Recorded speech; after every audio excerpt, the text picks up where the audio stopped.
महिला सशक्तिकरण का समय अपने शिखर पर आ चुका है, जिसकी एक वानगी भारतीय सेना के पाकिस्तान के खिलाफ चलाया गया ऑपरेशन सिंदूर के द्वारा पूरी दुनिया ने देखी। एक और महिलाएं सभी क्षेत्रों में अपना दमखम दिखा रही हैं, चाहे वो खेल का मैदान हो या रणभूमि, कला हो या रसोई। इसी तरह का दमखम दिखाया है कानपुर के जीएसवीएम की एमबीबीएस की तृतीय वर्ष की दो छात्राएं महक दुबे और आकृति वर्मा ने, जिन्होंने दिल्ली में हुए इंटरनेशनल मेडिकल स्टूडेंट कॉन्फ्रेंस में कॉलेज और कानपुर शहर का नाम रोशन किया है। वहीं दोनों ने 13 मेडिकल सर्टिफिकेट अर्जित किए हैं, जहां महक दुबे को उनके clinical case presentation of model of the excellence मिला और आकृति वर्मा को जैसे दुर्लभ केस से सबका ध्यान खींचा गया। वहीं आपको बता दें कि केवल चिकित्सा ही नहीं बल्कि वैज्ञानिक शोध पत्र लेखन, वाद विवाद और साहित्यिक कार्यक्रमों से भी अपनी प्रतिभा का लोहा मनवाया है। और इसी पर न्यूज प्लस संवाददाता आलोक शर्मा ने दोनों छात्राओं यानी कि महक दुबे और आकृति वर्मा से बातचीत की है। अभी कुछ दिन पहले आप लोगों ने देखा कि ऑपरेशन सिंदूर में कुछ महिलाओं ने इतना ज़बरदस्त रोल अदा किया कि पाकिस्तान के छक्के छुड़ा दिए। और महिलाएं न केवल आर्मी में बल्कि हर क्षेत्र में अब एक कदम आगे चल रही, पुरुषों से अगर कंपेयर किया जाए तो। हमारे साथ दो कानपुर की गौरव बैठी हैं, एक है महक और एक है आकृति। और महक और आकृति ने अभी दिल्ली में एक इंटरनेशनल सेमिनार में जो करतब करके दिखाया है वो अपने आप में अनूठा और कानपुर के मेडिकल कॉलेज का गौरव बढ़ाने वाला है।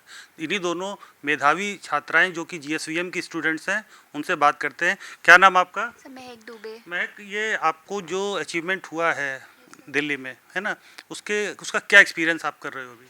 सर, बहुत ही थ्रिलिंग सा एक्सपीरियंस था, क्योंकि वहाँ पे जो स्टूडेंट्स थे वो ऑल ओवर इंडिया थे, कुछ इंटरनेशनल स्टूडेंट्स थे, ओवर 500 डेलीगेट्स थे।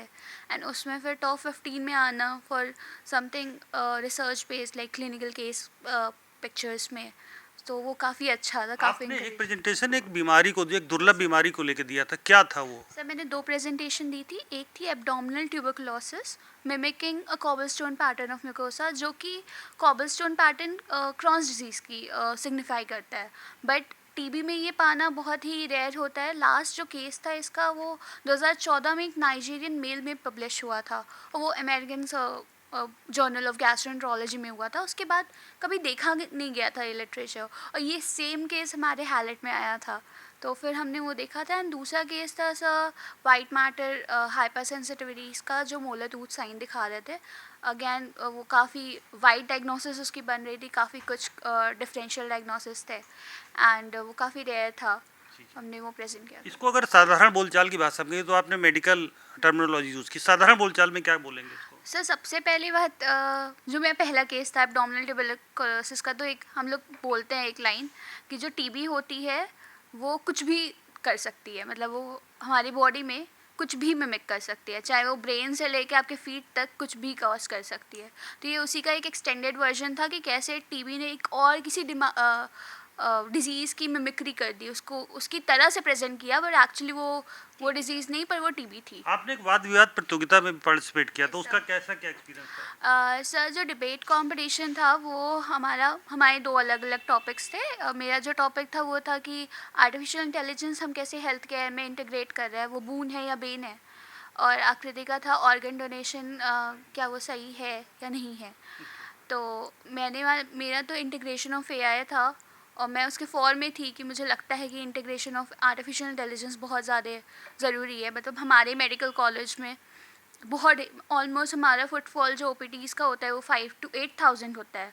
और जब से हमने इंटीग्रेट किया है ओपीडीज़ में ब्रीफ केस ऐप के थ्रू, तो जो लाइंस लगती थी वो काफ़ी कम हुई है। सब लोग ऑनलाइन रजिस्टर कर रहे हैं, जिसकी वजह से वो भीड़ वो कम हो रही है, एंड सब बहुत सिस्टमैटिक हो गया है। तो मुझे ये लगता था, हमेशा से लगा है कि artificial intelligence and all health care के लिए काफ़ी फ्रूटफुल हो रखा है। मैडम, आपका क्या नाम है? सर, मेरा नाम आकृति वर्मा है। आकृति, जब आपको ये अचीवमेंट हुआ तो उस समय सबसे पहला थॉट क्या आया आपके दिमाग में? सर कि मैं और अच्छा कर सकती थी एंड नेक्स्ट टाइम मैं डेफिनेटली और अच्छा करूँगी। अच्छा, जो आपने आपने किस सब्जेक्ट पर अपना प्रेजेंटेशन दिया था? सर मेरा एक बहुत ही रेयर केस था उसे म्योर्टोर सिंड्रोम कहते हैं एंड इसमें क्या होता है, 2 मेलिग्नेंसीज होती हैं, 2 टाइप के कैंसर होते हैं। एक उस पेशेंट को आँख में कैंसर था, पूरा उसका ट्यूमर ऊपर था एंड दूसरा होता है कि उसको कोई इंटरनल कैंसर होता है, तो उसको कोलोरेक्टल कार्सिनोमा था, तो उसको 2 कैंसर थे। आकृति, इसका जो पूरा क्रेडिट है आप किसको देंगी? सर मतलब हम अपने टीचर्स को ही देंगे। मैंने बेसिकली डॉक्टर चैनिका काला मैम से पैथोलॉजी के बारे में वो पूरा पढ़ा था, उन्होंने मुझे पूरा गाइड किया था। सर ने भी हमें गाइडेंस प्रोवाइड की थी, डॉक्टर संजय काला सर ने, एंड हमें काफ़ी हेल्प की। क्या मैसेज आप दोनों लोग देने चाहेंगे एक एक वर्ड में? सब मुझे लगता है कि आपके जो टीचर्स होते हैं वो बहुत वैल्यूबल रोल प्ले करते हैं।